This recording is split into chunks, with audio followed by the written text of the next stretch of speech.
جج صاحب نے کوئی 10 سے 12 منٹ تک جو ہے وہ جو وکیل ہیں پٹیشنر کے شیر افضل مروت صاحب ان کو سنا، اور تو جج صاحب نے یہ کہا کہ جی اب چونکہ نئے پٹیشنر بھی اس میں ایڈ ہو گئے ہیں، نئے رسپونڈنٹس آ گئے ہیں، تو یہ فیصلہ جو ہے وہ نہیں ہو سکتا جب تک ہم ان کو بھی نہ سن لیں۔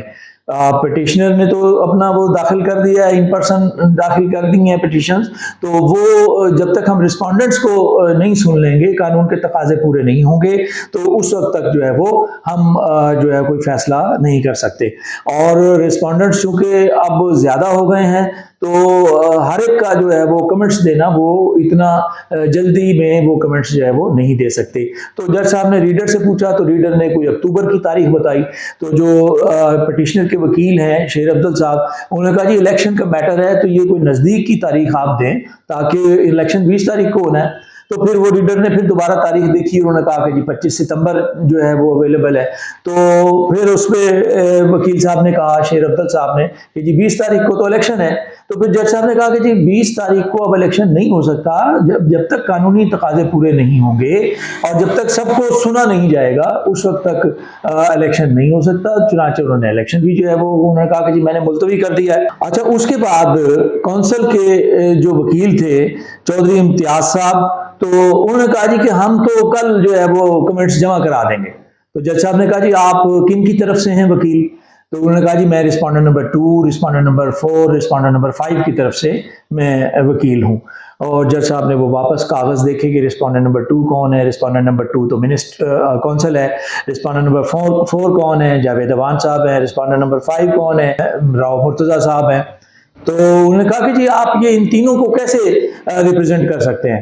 تو آپ تو تینوں کو نہیں ریپرزینٹ کر سکتے۔ انہوں نے کہا جی میں کونسل کی طرف سے وکیل ہوں، اور راؤ صاحب جو ہیں وہ پریزیڈنٹ ہیں، تو ان کی طرف سے بھی میں وکیل ہوں، اور وہ بھی کیونکہ کونسل کے ممبر ہیں اس لیے میں ان کی طرف سے بھی وکیل ہوں، اوان صاحب کی طرف سے بھی۔ جج صاحب نے کہا بالکل نہیں ہو سکتا، یہ تینوں جو ہیں، دیکھیں راؤ صاحب پریزیڈنٹ ہیں، ٹھیک ہے، وہ پریزیڈنٹ کے طور پہ اپنے کمنٹس جمع کرائیں کونسل کی طرف سے، وہ ہمیں کوئی اعتراض نہیں ہے، بالکل جمع کرائیں، لیکن یہاں وہ کینڈیڈیٹ ہیں، امیدوار ہیں، تو امیدوار اپنا ریپریزنٹیٹو وکیل جو ہے وہ الگ سے کرے گا۔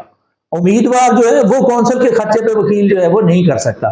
چنانچہ ان کو انہوں نے کہا کہ جی آپ اب طے کر لیں کہ آپ کس کے وکیل ہیں، آپ نے کونسل کو ریپریزنٹ کرنا ہے یا آپ نے جو رسپونڈنٹس ہیں ان کو ریپریزنٹ کرنا ہے۔ تو یہ آج بحث ہوئی ہے، اور جج صاحب نے جو ہے وہ پھر 25 ستمبر کی جو ہے وہ تاریخ وہ دے دی ہے۔ اب تک جو ہے جو نظر آیا ہے اس میں یہ ہے کہ جج صاحب جو ہے وہ مجھے ایسے لگتا ہے کہ کنونس ہو گئے ہیں اس ایکٹ کی سیکشن 9(3) سے، جیسا کہ میں نے اپنے پچھلے ولاگ میں بھی کہا تھا کہ لاء کا ایک بیسک پرنسپل ہے کہ اس کی جو پروویژن ہے لاء کی، اس کی انٹرپریٹیشن جو ہے وہ اس میں اس کے ٹیکسٹ کے مطابق ہی ہو سکتی ہے، کہ جو سامنے نظر آ رہا ہے اس کے مطابق اس کی انٹرپریٹیشن ہوگی۔ یہ نہیں ہے کہ جو ٹیکسٹ میں نظر نہیں آ رہا، جو چیز موجود نہیں ہے، ہم انٹرپریٹیشن کے طور پہ اس کو جو ہے وہ سامنے پیش کریں۔ تو یہ تو جو ہے وہ جج صاحب نے وہ اس پرنسپل کو اپنایا ہے، اور انہوں نے یہی کہا ہے کہ جی آپ مجھے سیٹسفائی کر دیں، 9(3) پہ سیٹسفائی کر دیں تو پھر ہم اس کو ڈیسائیڈ کر دیتے ہیں۔ چلے اب ہوگا کیا، دیکھیں اب جو یہ ہیں جو پٹیشنر ہیں ان کی کوشش یہ ہوگی کہ یعنی نومبر سے پہلے یہ فیصلہ ہو، کیونکہ نومبر 16 کے بعد، غالباً 16 نومبر ہے جب انہوں نے اوتھ لیا تھا ممبرز نے، تو 16 نومبر 2023 تک ان کی ٹرم پوری ہو جائے گی، اور ٹرم پوری ہونے کے بعد جو ہے وہ ہو سکتا ہے یہ سمجھتے ہوں، پٹیشنر یہ سمجھتا ہو کہ 16 نومبر 2023 کے بعد یہ لوگ ایلیجیبل ہو جائیں گے، اور جو رسپونڈنٹ ہے وہ اس کا بھی یہ خیال ہوگا کہ کسی طرح سے اب ہم اس کو پہلے تو وہ پرولونگ کرنے میں اس میں ان کی رضامندی نہیں ہوگی، لیکن اب جو چونکہ ڈیٹ 25 ستمبر آ گئی ہے تو اب رسپونڈنٹس کی بھی کوشش یہ ہوگی کہ اس کو کسی طرح سے آگے لے جایا جائے، نومبر کے بعد اس کا کوئی ڈیسیجن ہو تاکہ رسپونڈنٹس کو کوئی اس میں بینیفٹ مل سکے۔ چلیں یہ تو دونوں کا موقف ہو سکتا ہے، یہ تو میں نے وہ آپ کے سامنے رکھا ہے. لیکن اب جو قانونی پوزیشن ہے وہ میں آپ کے ساتھ شیئر کر لیتا ہوں. وہ یہ ہے کہ چونکہ پٹیشن ہوئی ہے, اس پٹیشن کا جو موضوع ہے, وہ جو اپیل ہے وہ یہ ہے کہ یہ کینڈیڈیٹس ایلیجیبل نہیں تھے. اب جو فیصلہ ہونا ہے وہ ان کی ایلیجیبلٹی سے متعلق ہونا ہے. تو یہ نہیں ہو سکتا کہ ایلیجیبلٹی کے ساتھ ساتھ وہ جج صاحب یہ بھی آرڈر کر دیں کہ جی الیکشن نئے سرے سے ہوگا. یہ نہیں ہوگا. یہ تو مطلب یہ جسٹیفائی نہیں ہے, کیونکہ چیلنج نہیں ہوا. وہ چیلنج صرف وہ ہوا ہے کہ ان کی ایلیجیبلٹی چیلنج ہوئی ہے. جج صاحب نے ان کی ایلیجیبلٹی کے بارے میں ہی فیصلہ دینا ہے کہ یہ آیا یہ ایلیجیبل ہیں الیکشن لڑنے کے یا نہیں ہیں. تو اس سے کوئی فرق نہیں پڑے گا اب کہ الیکشن اگر وہ نومبر سے بھی اگر آگے چلا جاتا ہے تو اس پروسیس میں یہ پروسیس جتنا الیکشن کا مکمل ہو چکا ہے وہ تو ہو چکا ہے, وہ ریپیٹ نہیں ہو سکتا, اس کو دوبارہ سے دہرایا نہیں جا سکتا.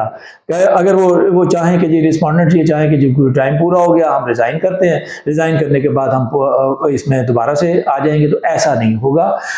اگر فیصلہ آئے گا تو ان کی ایلیجیبلٹی سے متعلق آئے گا. اور اب جو مزید جو درخواستیں آئی ہیں, جو مزید جو پٹیشن آئی ہیں, وہ تقریباً 9 لوگوں کے خلاف اور آئی ہیں. 9 لوگ کون کون ہیں؟ سرحد سے 2 لوگ ہیں, ایک سید الرحمان صاحب ہیں, وہ بھی ایگزسٹنگ ممبر ہیں, ایک اور صاحب ہیں مجھے نام ان کا نہیں آتا, وہ ممبر ہیں. اچھا کراچی سے جو ہیں وہ سندھ سے مدنی صاحب ہیں, وہ ممبر ہیں. آصف صاحب ہیں, وہ ممبر ہیں. معین صاحب کے لیے میرے خیال ہے معین صاحب کے خلاف جو ہے وہ ریٹ نہیں ہوئی, کیونکہ میں نے سنا یہ کہ معین صاحب کی طبیعت خراب ہے اور اللہ تعالیٰ سے دعا بھی ہے کہ ان کو وہ اللہ تعالیٰ شفا عطا فرمائے, کڈنی پرابلم ہے. تو معین صاحب کو وہ الیکشن سے غالباً دستبردار ہو گئے ہیں, تو ان کے خلاف انہوں نے بھی اس کے طور پہ گڈ جیسچر کے طور پہ جو ہے وہ ریٹ جو ہے وہ دائر نہیں کی. تو پنجاب میں باقی ہیں, پنجاب میں عرفان ولی صاحب ممبر ہیں ایگزسٹنگ, ان کے خلاف ہے.